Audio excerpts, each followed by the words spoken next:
很久了。是等我送你上西天吗？死到临头还有心情开玩笑？1对1，我要跟你决斗。决斗？就凭你，你是真活得不耐烦了？废话少说，这次决斗跟匈奴无孙没关系，是我们2个男人之间的事儿。来啊！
你输了。保护将军！保护将军！保护将军！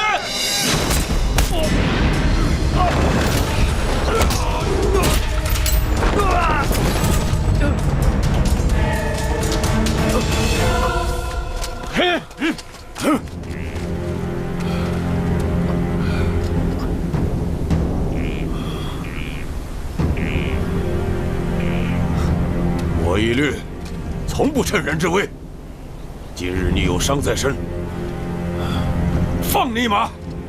他日战场相见，必取你性命。慢点，将军。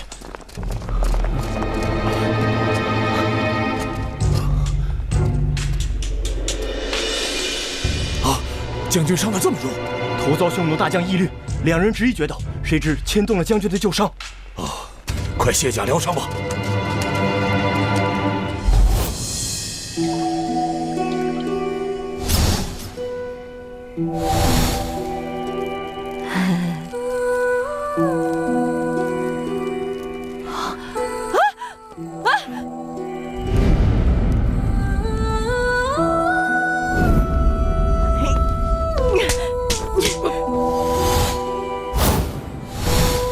别动！哎，你到底是不是个男人啊？你到底是不是女人呢？下手那么重！你再说一次！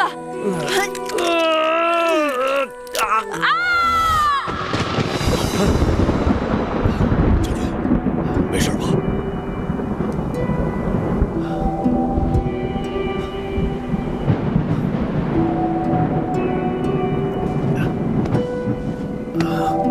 你没事吧？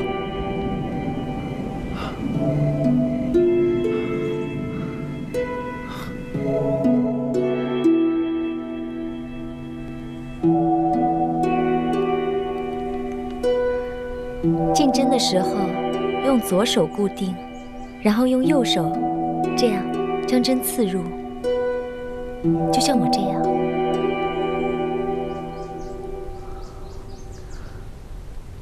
夫人，常山西侯的妹妹阿依腊求见。她怎么来了？不会是又问咱们要什么名贵的药材进贡给太后吧？就算是，那也不能避之不见呀。好人都让她做了。好了，别那么小气啊！快让她进来吧。阿依腊，快来，拜见右夫人。坐下。怎么，右夫人病了？啊，阿彩姑娘是怕我把右夫人偷学针灸的事儿说出去吧？你真是个小机灵鬼，骗不了你啊！我知道右夫人一定是想偷偷的给太后一个惊喜，你放心，我不会说出去的。那你发誓？发誓。这姑娘年纪轻轻的，还知道汉医的针灸。我是跟熹君公主学的。你见过熹君公主？我还问她借了好多汉书呢，可惜还有好几本没有看完，她就走了。她还送了我一幅字，是她自己写的悲愁歌。悲愁歌，你记得歌词吗？吾家嫁我兮天一方，远托异国兮乌孙王。穷庐为室兮毡为墙，以肉为食兮烙为浆。居长土司兮心内伤，愿为黄鹄兮归故乡。好凄凉。右夫人可千万别说出去，我怕被昆弥知道了会不高兴。昆明不知道他的女人内心很愁苦吗？我觉得吧，他就算是知道，也会装作不知道。你平时也看汉书吗？我还偷偷学过汉医。我以前用汉医治好过母亲的风寒。若是乌孙多些像这样的姑娘就好了。是啊，要是你哥哥也像你这样，就可以劝一劝太后了。我哥哥，其实吧，我哥哥没他们说的那么差。他们是谁？就是小苍狼他们。看来阿依腊是一个帮哥哥的好妹妹。才不是呢，我这每天不气他一下，就好像一天没过完似的。你今天到底有什么事啊？你不说我都给忘了。跟我来。哎，咱们也去吧。你看，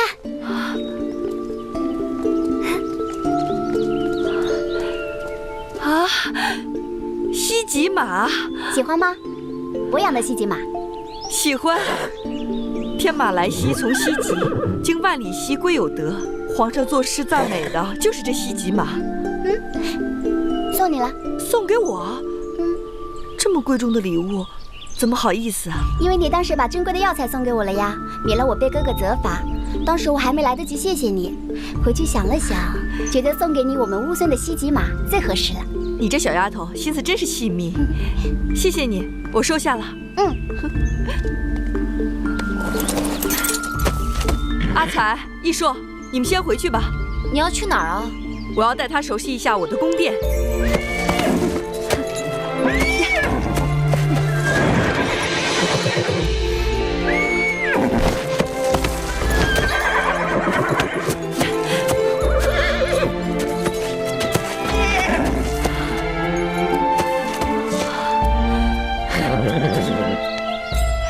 真是匹好马。他这是哪儿学的功夫啊？皇上教的。你们大汉的皇上还有这本事？走吧，驾！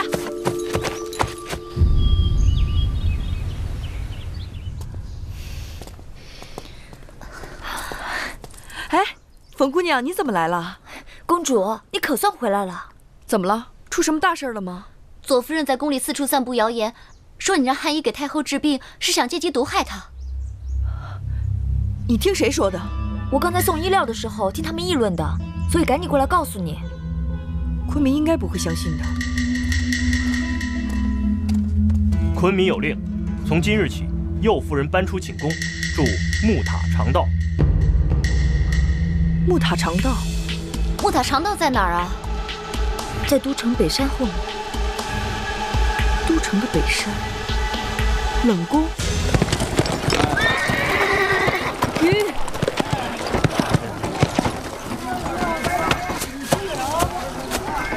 华殿杀，怎么了？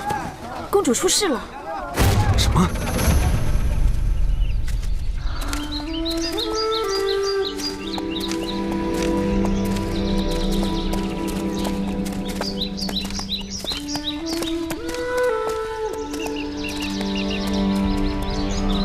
阿才，你看这天是不是要下雨啊？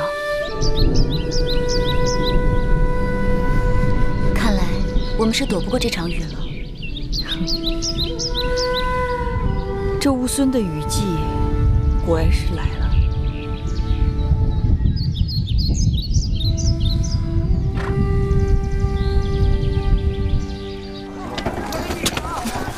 无辜这招实在是太恶毒了。这女人真是可恶。接下来我们该怎么办？公主这次趟的是浑水，跟昆明肯定解释不清，看来只能依靠大汉来威慑昆明了。可是昆明最恨的就是被要挟，这么做合适吗？公主即将人头落地，救人要紧。撤！撤！撤！撤！撤！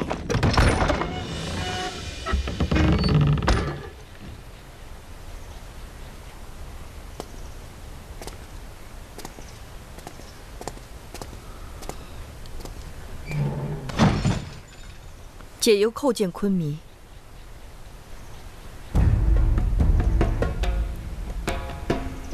知道为什么让你来这儿吗？知道，因为昆明听信了谗言，以为我要杀太后。太医说，太后是因为服用了阿依腊进贡来的温补药材才会发病。阿依腊，我从小看着她长大，她从不会撒谎。她说这些药材是你给的，是事实吗？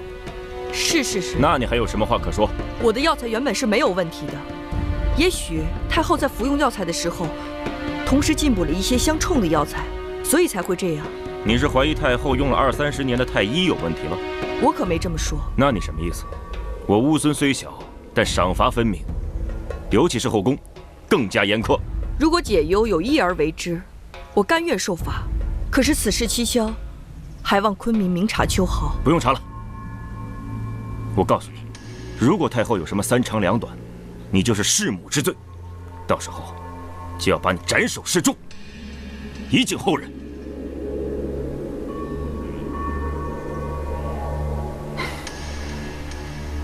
自己在这儿好好反省吧。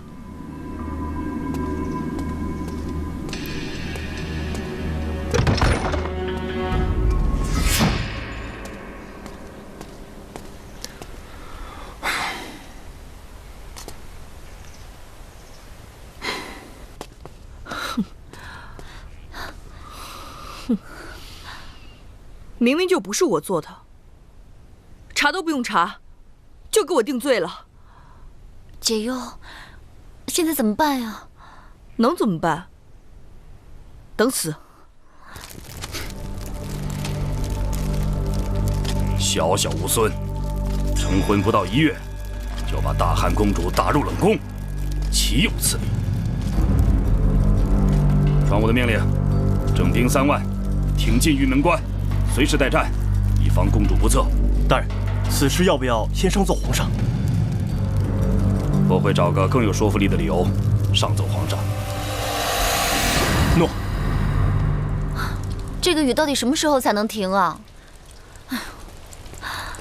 我们什么时候才能离开这儿？烦死了！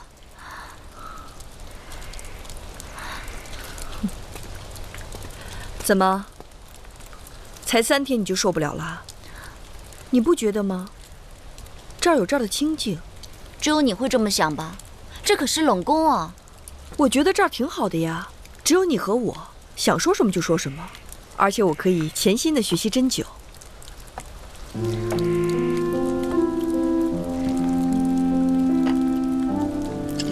解忧，冷宫潮湿，把衣服穿上吧。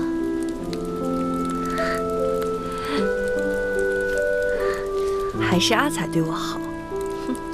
你呀，也就是你才能想出这个理由来说服自己。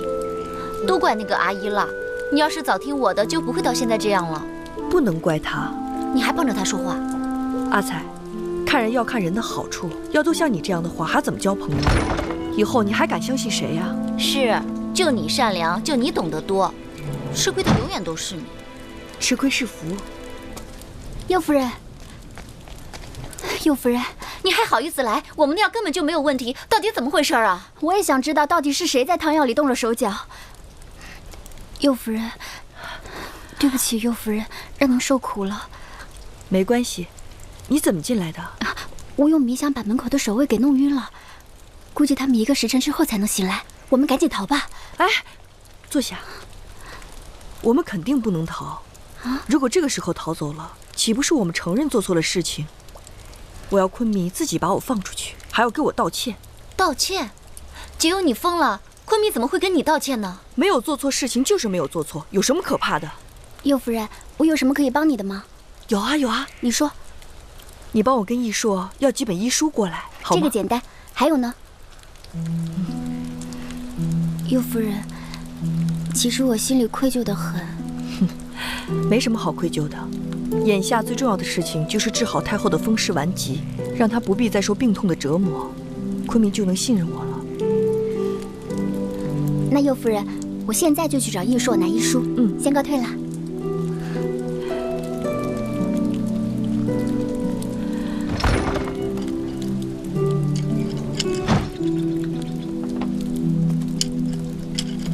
你真的相信他会帮咱们吗？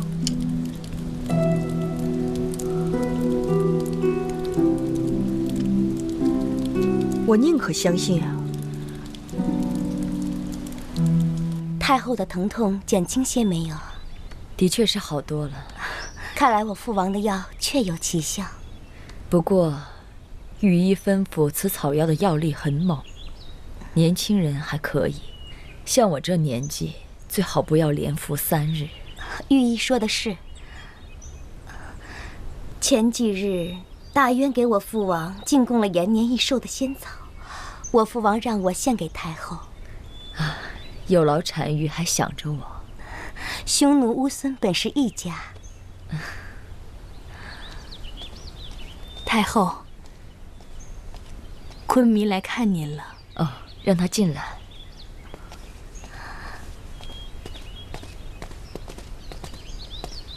母后，拜见昆明。孩儿给母后请安。哦，快请起，快请起。赐座。母后今日气色不错，好些了吧？好多了，疼痛缓解了，睡眠自然就好了点儿。哦，对了，我听说你把右夫人押到木塔长道去了。是，这次孤必须惩罚右夫人，以警后人。解忧虽然有过失，但也不至于用极刑。惹恼了大汉，对我乌孙并无好处，莫要自找麻烦。是。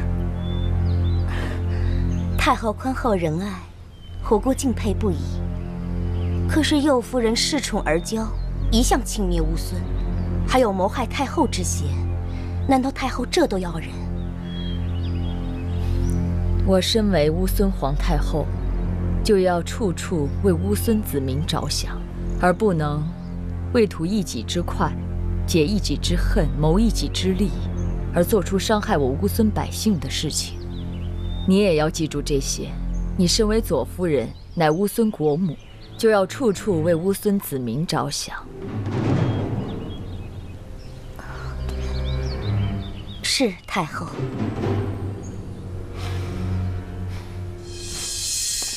夫人，夫人，您消消气，消消气啊！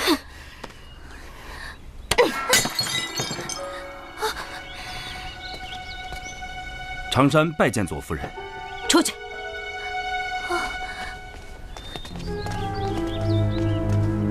左夫人，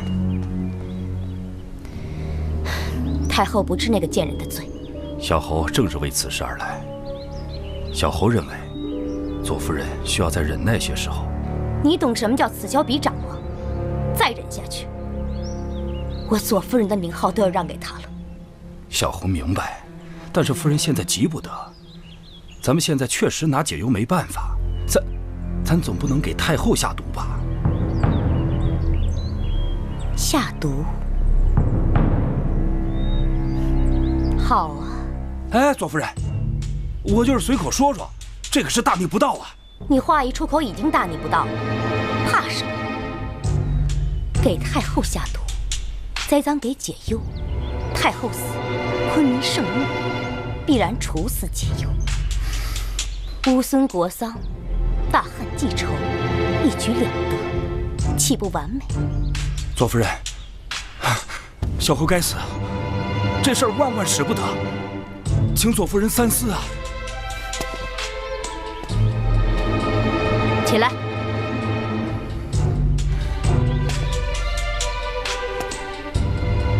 成大事者，岂能瞻前顾后？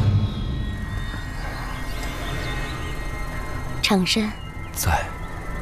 你已经下不了船了，该怎么做，自己清楚。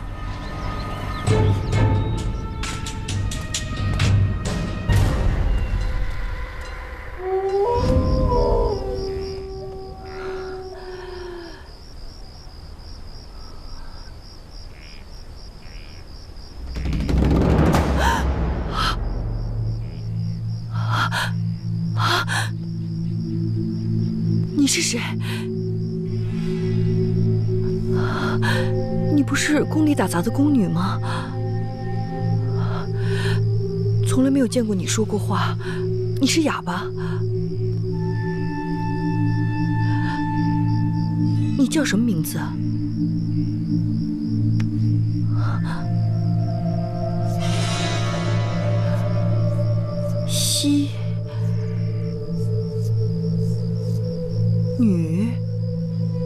西女，翊君公主的簪子，是不是你给我的？你怎么会在这儿啊？昆弥驾到！你怎么进来的？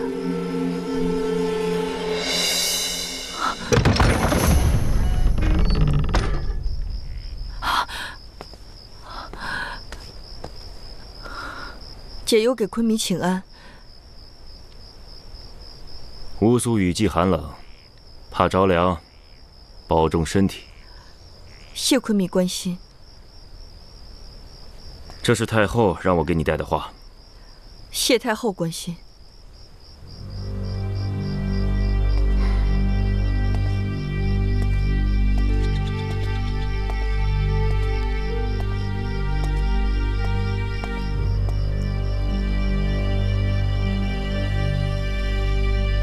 你还有什么想要的吗？没有了。真没有了？嗯，真的没有了。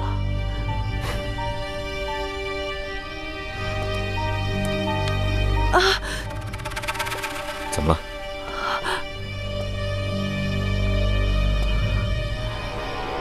怎么搞成这样？为了能让太后早日摆脱风湿顽疾，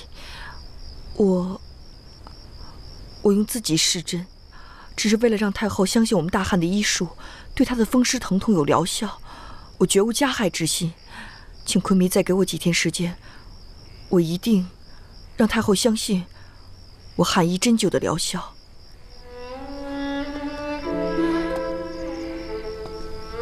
我本来是不相信你们大汉的针灸之术的，不过你的话倒是引起了我的兴趣。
太后，这是随我入嫁乌孙的国医易硕，也是我的医师，是他传授我针灸之道。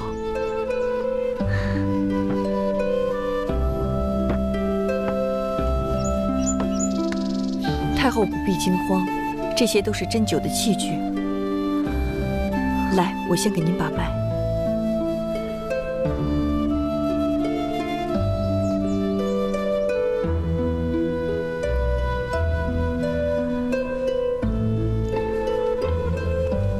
太后，可是这只腿疼啊？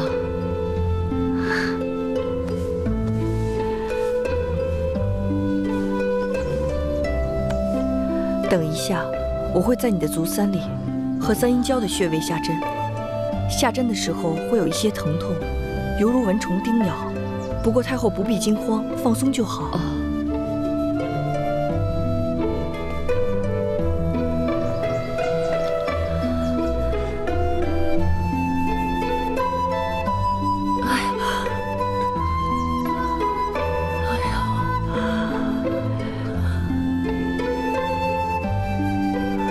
下针之后，其实并无疼痛，不知太后有否感知？果真如此，好像疼痛的感觉减轻了一些。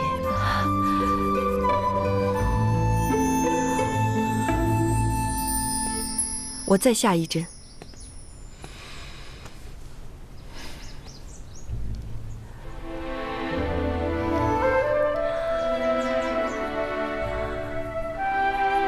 不疼吧？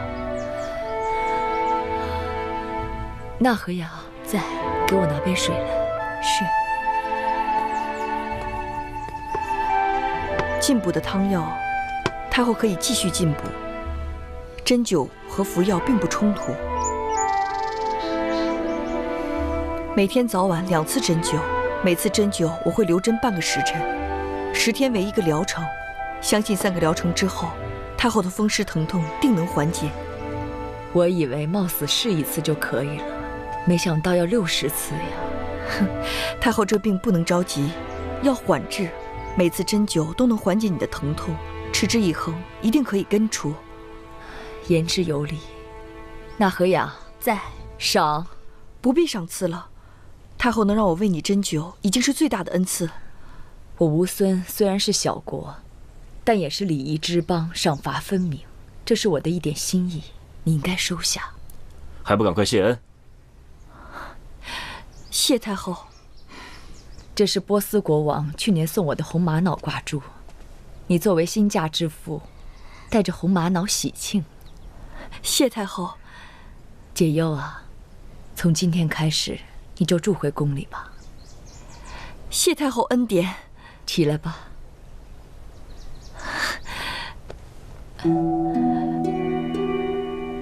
好了，你们也都各自回寝宫吧，我想休息一下。孟后真的好了？还行。哦，那就好。哎呦，怎么了，太后？怎么了？疼。哪儿疼？腹痛难忍。快宣太医！宣太医仙骨入内。孟后。哎呦，疼！哎呦，臣免礼免礼，快给太后诊病，快！哦。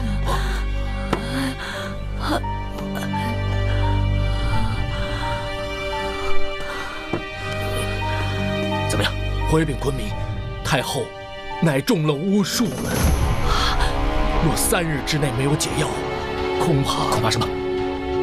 恐怕太后性命难保啊！太医慎言。针灸乃我大汉医学之瑰宝，岂容你这样诋毁？你还在这胡言，还不向太后谢罪！太后，疼！我早就说过针灸是巫术，没想到你竟然敢谋害太后！一派胡言！都给我闭嘴！太后，太后，母后！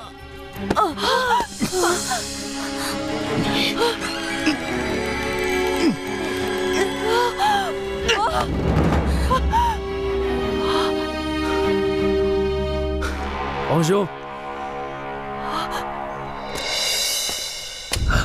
皇兄，文贵，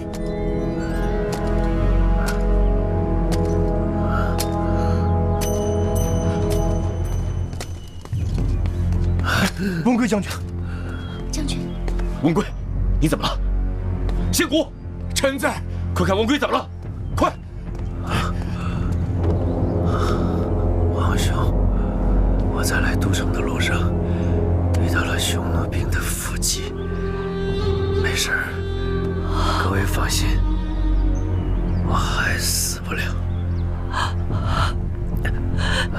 皇兄，他们连乌孙王族都敢杀，七次三番的想置我于死地，恐怕他们没有什么干不出来的。文贵将军，文贵将军，文贵将军，文贵将军，他怎么了？文贵将军气血虚弱，身上有多处伤痕，肩上还有毒箭。从伤口的肤色来看，的确是匈奴军中惯用的毒液。依臣所见，文贵将军已命悬一线。来人，在！快把文贵扶走！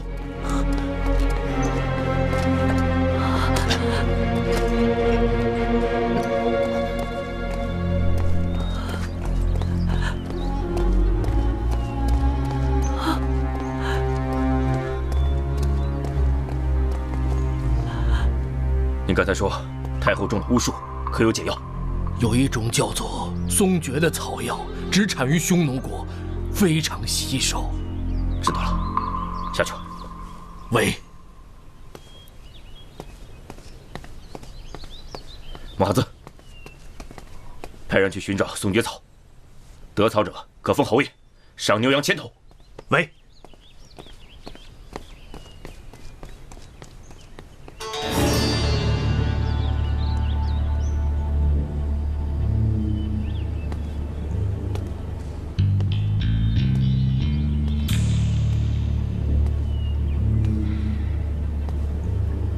左夫人，在。太后凤体欠安，这几天你在寝宫就不要乱跑了。喂，我的意思是，不能踏出宫门半步。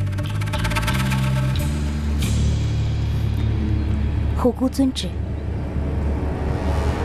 你们都下去吧。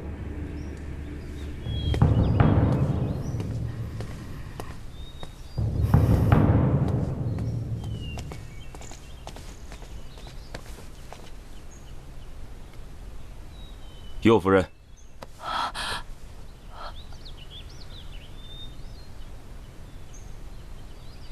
你还是回莫大长道吧。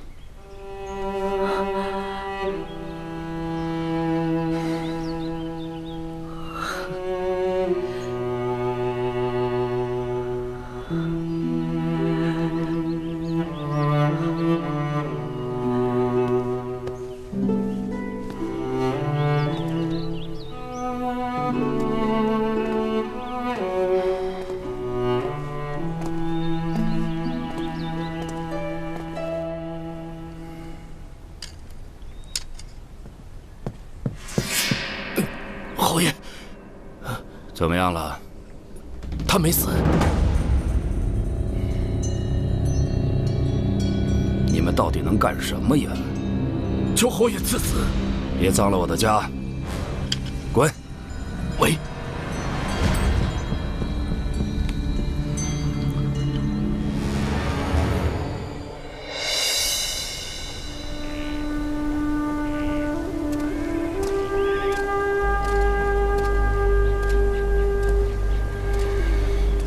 将军，您贸然率3万大军挺进边关，如何上奏皇上啊？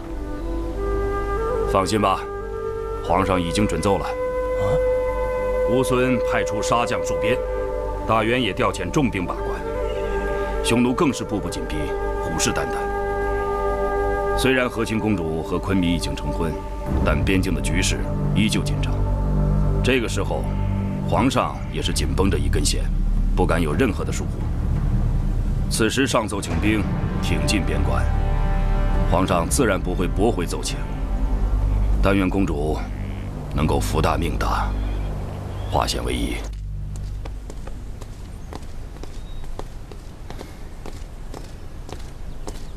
海将军，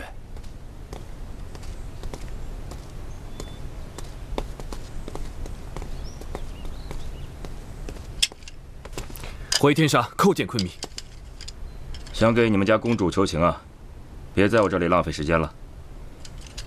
本来我早想把她放回去，可是没想到这次她给太后针灸，使用巫术，害得太后病情加重。如果你真想替她求情的话，别怪我不赦。昆明，公主一心为太后，不惜拿自己施针，她有什么理由在这个时候加害太后啊？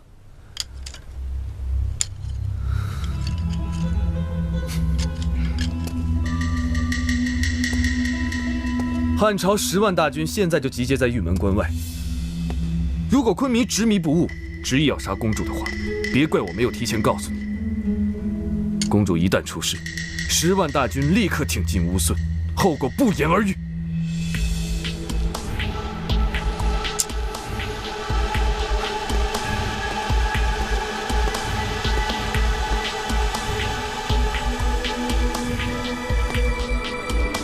那我也告诉你，如果真被我查出太后是被你家公主所害，那我会不惜动用全国的兵力，甚至投靠匈奴，结盟大渊，也要把你们这些汉民杀个片甲不留。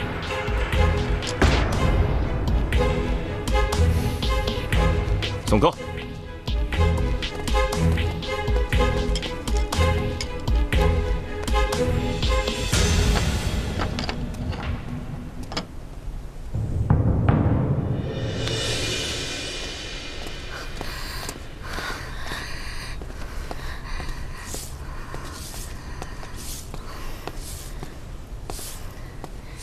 都给我出去！喂。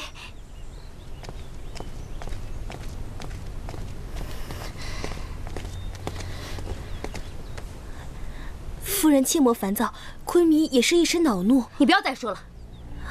喂，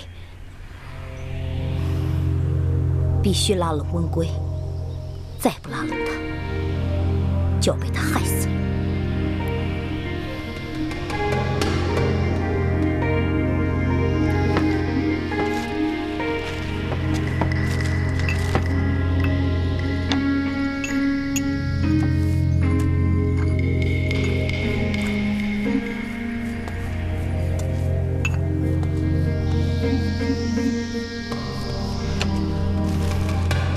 速速把这封信交给我父王。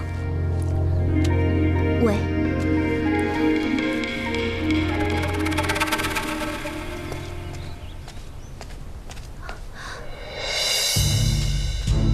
哦，见过侯爷。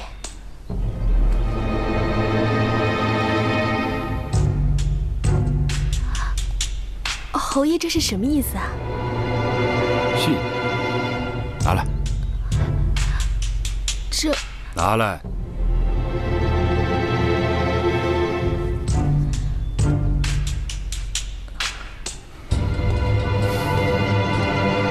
不要跟左夫人说见到我，明白吗？喂。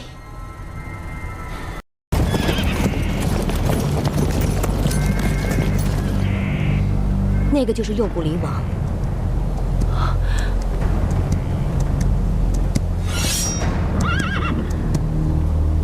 我猜他是来谈判的。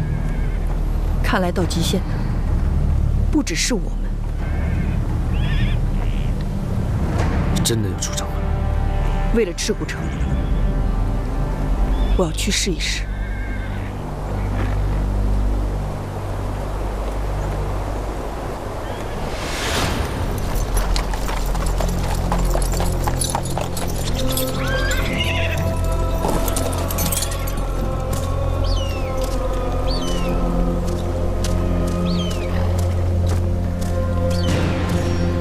姐又见过王爷。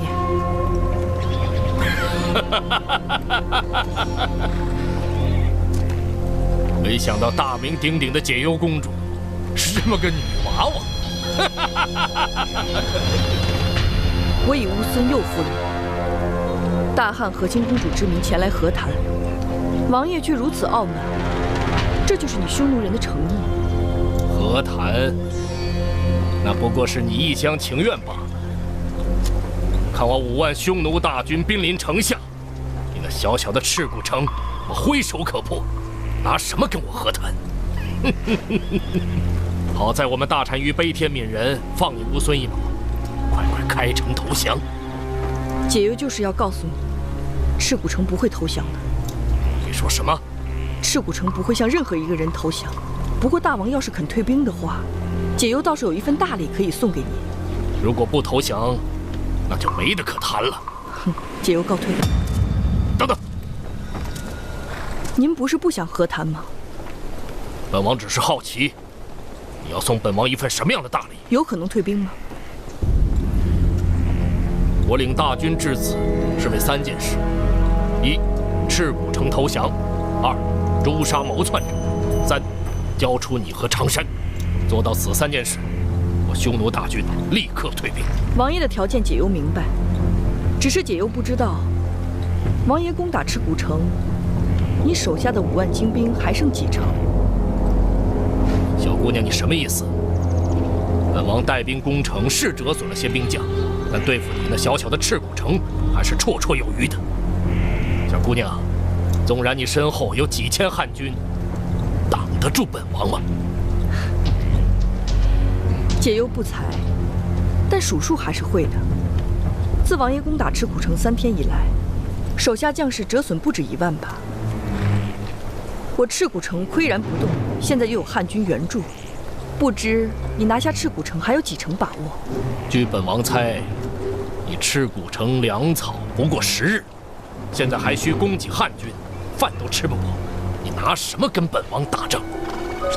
而且本王折损兵将，比赤谷城折损的少啊！那个汉将，怀天杀，不就阵亡了？别轻举妄动。为了你城中百姓，还是接受本王的条件为好。王爷的意思是说，解忧要是不答应，您就一定会打进城？那是当然。夫人笑什么？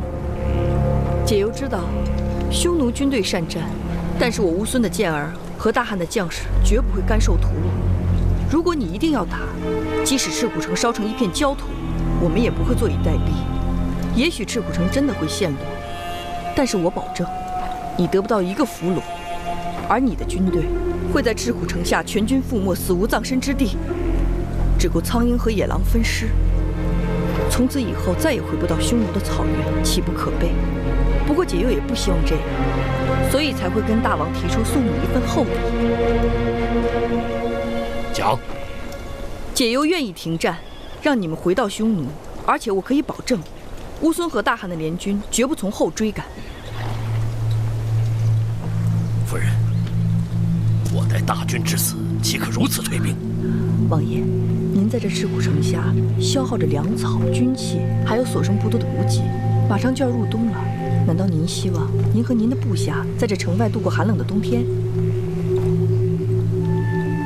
大单于的命令，不过是希望借你5万大军的威势，让我乌孙不战而降，交出我刘解忧，而绝不是让你拼光家产，只带我解忧一人回去领命，对吧？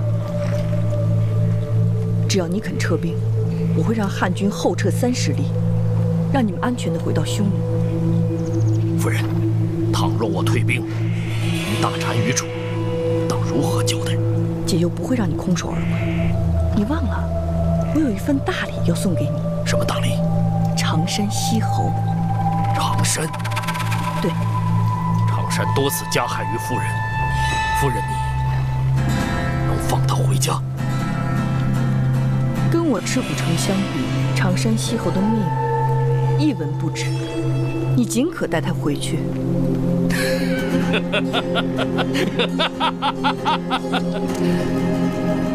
好，夫人，你这份大礼，本王收了。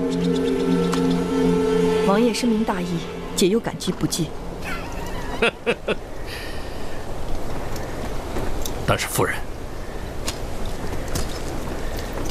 本王虽然走了，但大单于绝不会善罢甘休。用不了多久，我们匈奴铁骑便会卷土重来。告诉大单于，我解忧就在这赤虎城中，随时恭候。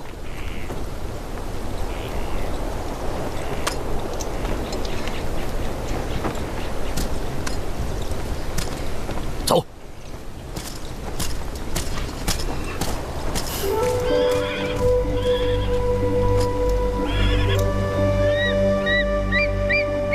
匈奴兵退了！匈奴兵退了！将军，匈奴兵退了！这。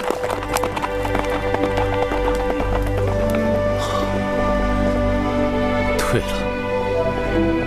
真的退兵了。尤夫人成功了。解忧公主！解忧公主！解忧公主！解忧公主！解忧公主！解忧公主！解忧公主！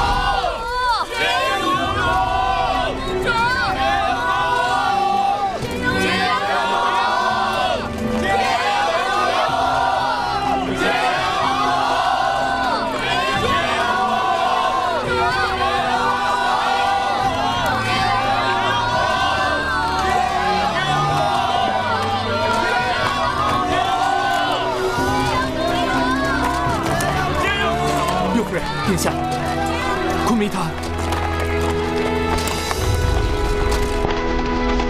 皇兄，匈奴退兵了。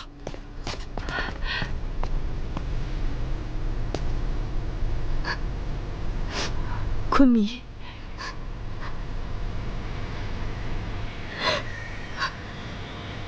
狗。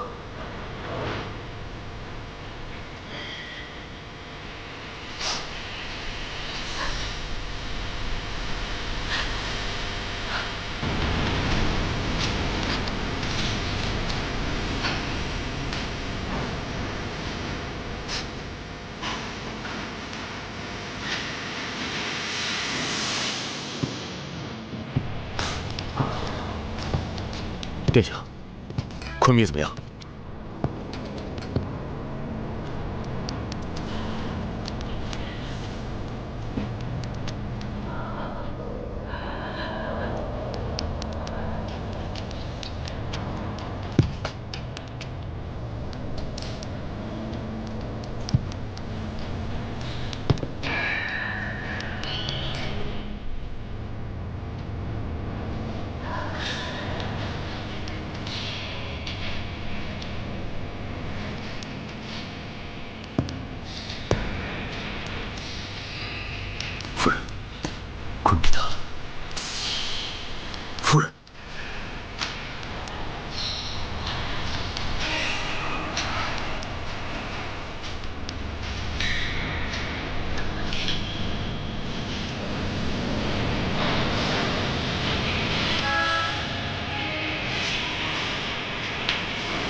拜见昆明。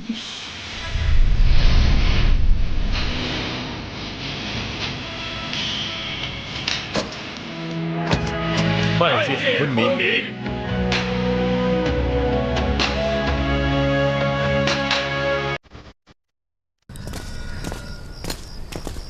公主，就算要走，又何必走得这么急呢？夜长梦多，既然决定要走，那就今夜走吧。公主，你不想走，你舍不得温归，你怕你改变主意是不是？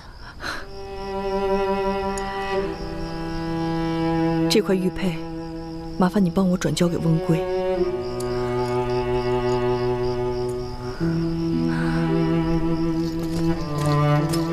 公主，马已经备好了，还带了几个亲信的卫士。冯辽，此次反汉路途艰辛，你可以不必跟着我。公主，我若不死，就会一直保护你。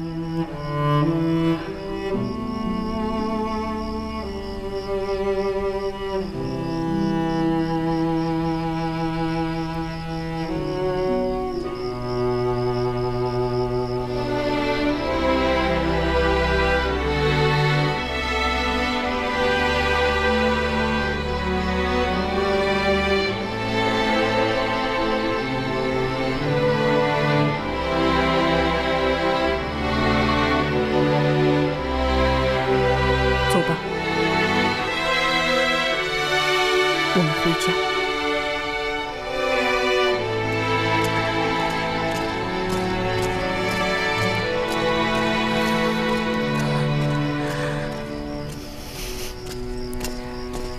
西女，帮我跟安索克说一声谢谢他。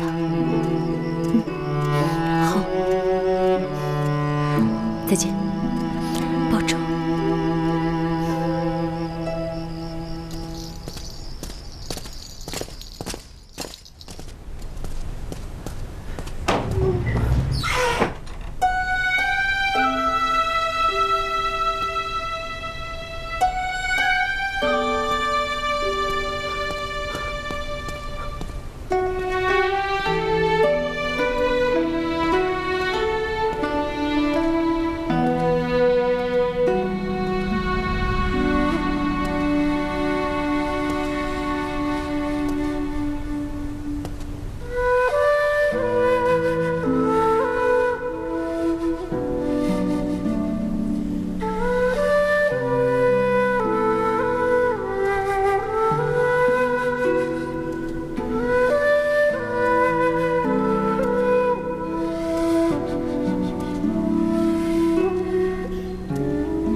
文贵，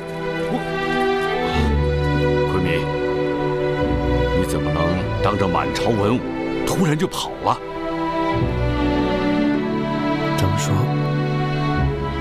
解忧昨晚连夜就走了，看来是真的。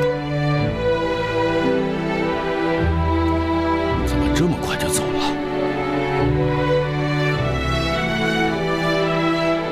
也好。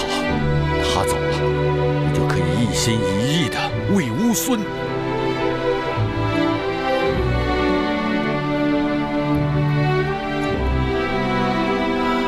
为什么？为什么要逼我做出这样的选择？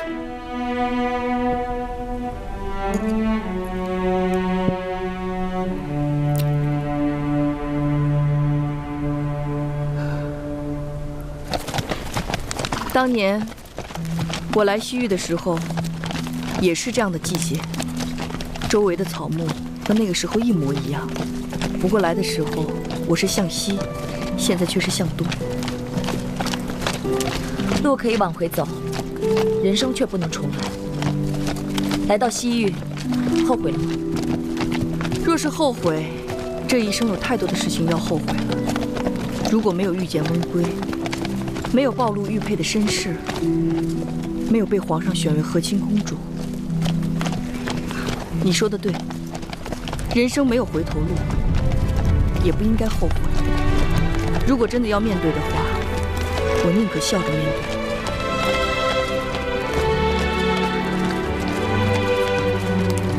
唉，这一路只有我们2个人相伴，是不是有点寂寞？寂寞？怎么会呢？有一位绝佳的伴侣正等着我。绝佳伴侣？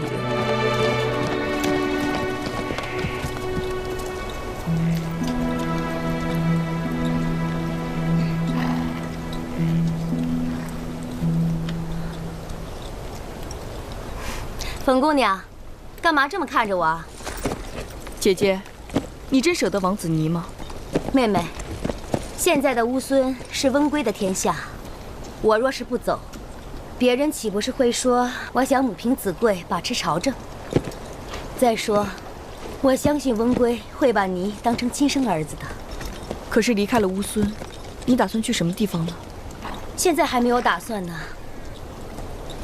赤谷城已经没有值得我留恋的东西了。等你进入大汉疆土之前，我们做个伴儿好不好？正合我意。不过今天天色已经不早，歇息一晚，明日一早再出发可好？好啊。驾！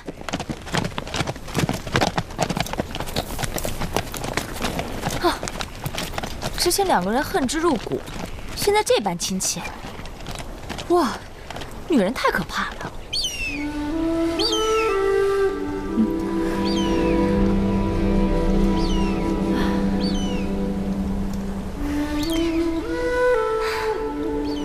你这人真奇怪。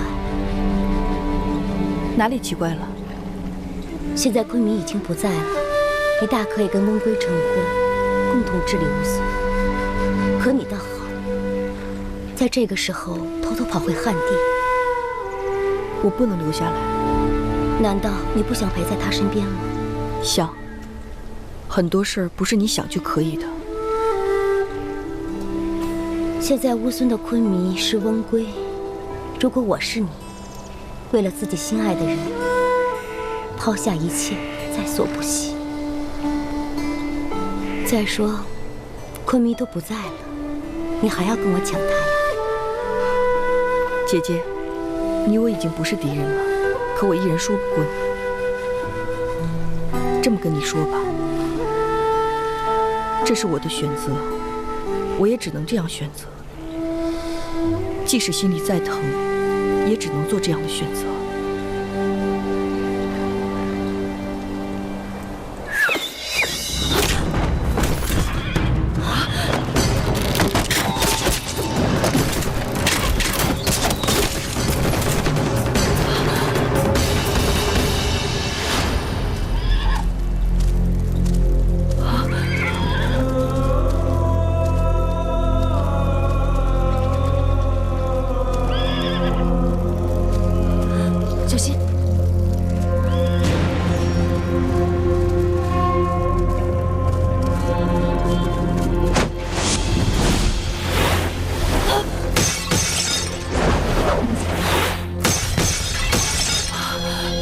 小心！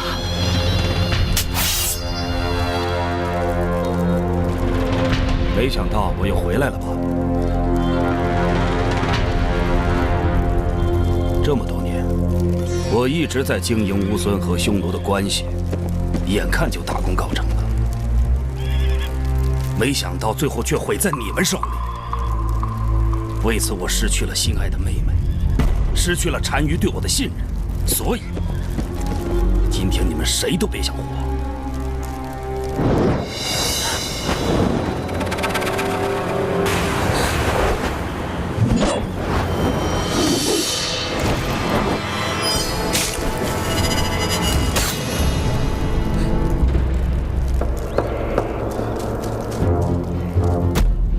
义律，你疯了吧？这是单于的命令，你也敢违抗吗？我义律可以背叛单于，却不允许任何人伤害无辜。好，那我先杀了你。我要替怀天杀报仇。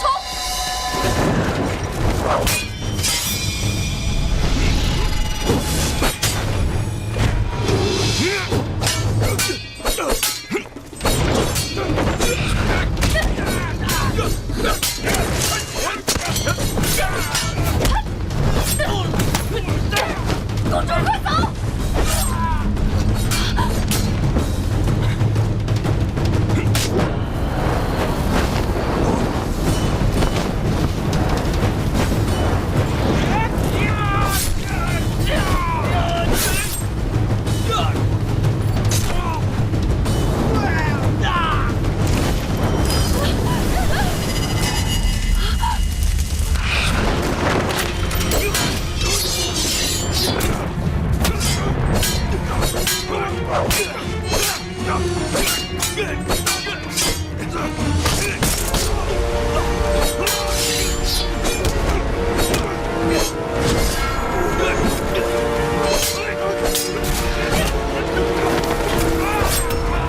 对不起，我来晚了。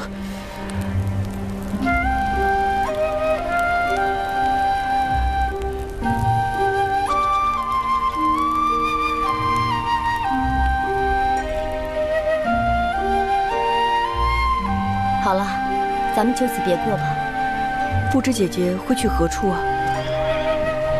匈奴我是不会再去了，也许我会去汉地，我还没去过呢，去看看也无妨。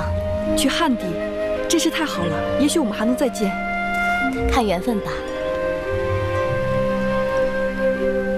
你的命运还未可知。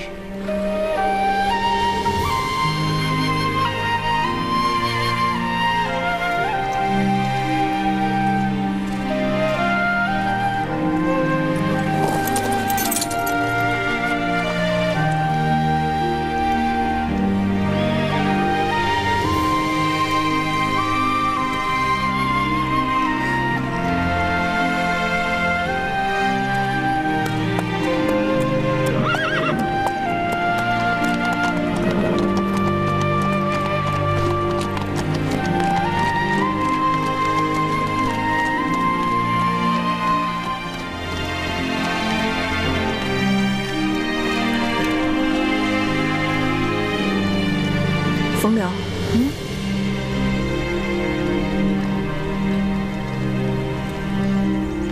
我们也走吧。公主，我先去喂马，你们再说两句。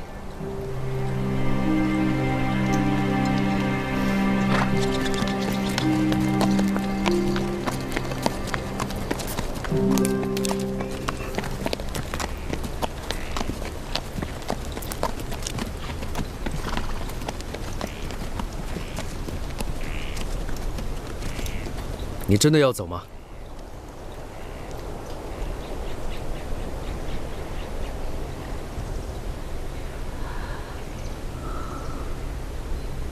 对，别再问我这样的问题了。你知道我的心意。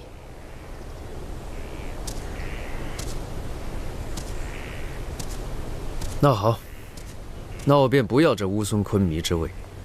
你疯了？我没疯。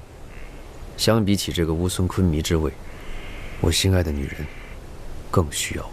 你现在是乌孙的昆弥，不要像孩子一样任性。你走了，乌孙谁来治理？乌孙还有安索克，有大陆，有纳林羽侯，还有很多愿意为乌孙的事操劳的人。可我只要你，我只想跟着我心爱的女人，她到哪儿，我就去哪儿。除了你，我别无所求。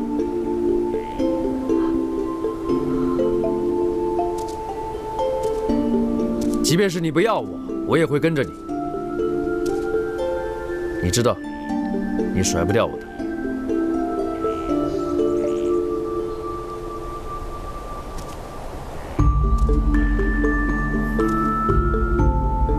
解忧，我只想听你说一句实话。如果我愿意为你放弃一切，你还要赶我走吗？我走得离乌孙越远，我觉得我的心就越来越沉。可是你听我说，你真的不能离开乌孙。对乌孙来说，你是无可替代的。可是对于我来说，你是无可替代的。没有你，整个乌孙对于我毫无生机可言。你舍得把我一个人扔？